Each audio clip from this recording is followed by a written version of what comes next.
Saturday morning. I'm getting to what I didn't get to yesterday. This little bit of PVC pipe. It's what you call using scraps that you have. I don't remember what size I'm supposed to use. You know, somebody did some stuff. This is a bait station. I don't know, it's been 5, 6, 8, 10 years ago, I guess. I saw an article and they showed making one. This one I actually made. One thing you can do that's not poison is you mix plaster of Paris and oatmeal. The idea is the oatmeal attracts the rodents. They eat it. The plaster of Paris sets up in their gut. And, you know, they just kind of tend to quit living. And all honesty, it works for a little while. How many do you kill? I don't know. I really can't tell you. Because they kind of figure it out after a while and they kind of quit eating, but you still see rodents around. So I think I made 3 of these originally, and that's the price to what we got. Just with what I had on hand. It's a little bigger diameter, but it's big enough for rats. Not just mice. And you do the little, get the handle out of the way. You do that at the end, so if you set it someplace, moisture doesn't just run through it. And any bait doesn't run out. They actually have to carry it out or eat it. A couple years ago, I saw another variation, but instead of just dumping bait in there like we were doing, this is just a paint can lid for a cover. Yeah, works really good. Sits right on there until I knock it all in the garbage can. A lot of your baits now, your poison baits, come with a hole in the middle. This one I hadn't converted yet. This is actually the tie rod out of a small motor. Threads on the end. Focus. Yeah. It's 1032 threads on the end. The other 2 I have made up. We've got a washer and a 1032 wing nut on this end. You slide the bait up on it, put the washer and nut on, put it in. I gotta add a little to this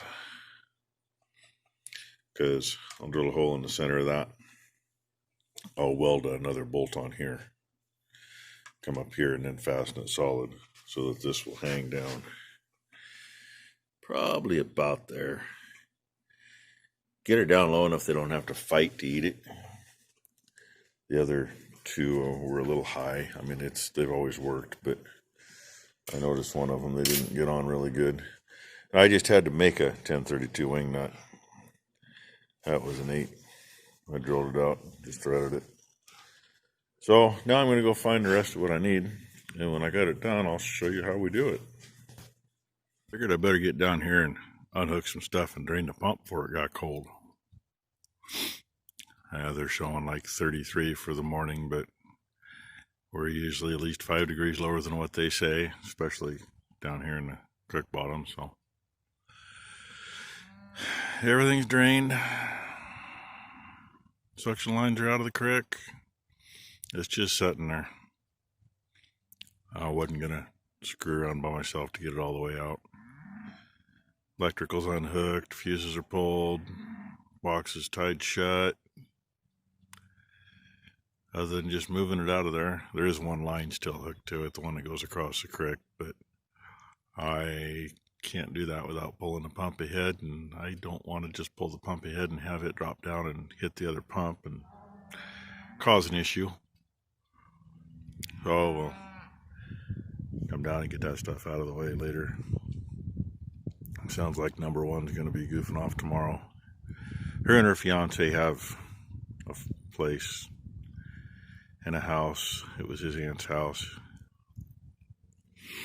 And I don't know, we had a guy named Steve who was on a live here quite a while ago. He moved to Nevada to drive dump truck down there. And he hadn't quite been there a month. I think he was on a live, maybe it was just in a video. Heck, I don't remember. They told him before he left they didn't want him to go. He's a good guy. He's a damn good truck driver too. And he had him a girlfriend there, and his dad lives there too. And his dad's not doing well. He's got cancer, and you know, he wanted to be closer to his dad. Well, he's got a 2-year-old boy here, and he just can't be away from his boy. Understandable. So he's taking Maury up on his offer, and he's actually supposed to be here and spend the night with us tonight, I guess. But tomorrow they're going to be working on that house that number 1 and Maury have, getting it fixed up so he's got a place to move into. And Monday morning, if all of their trucks are busy, he's in one of them, from what I understand. So coming home to a job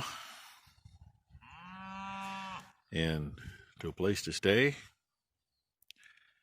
And he's not going to be in the same town as his kid, but yeah, he's within 20 miles, 25 miles maybe, depends on which way you go. There's a hill between them, just got to go around it somewhere.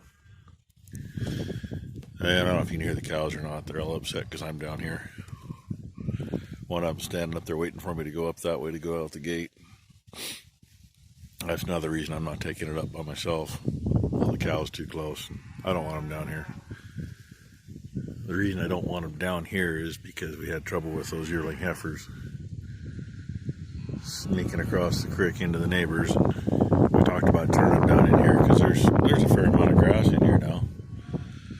But, you know, I can see 3 or 4 of those little pain in the butts ending up out there, and I don't need that. I ain't into chasing them around. So we got to get that taken care of, get the fence taken care of over there before they get down in here.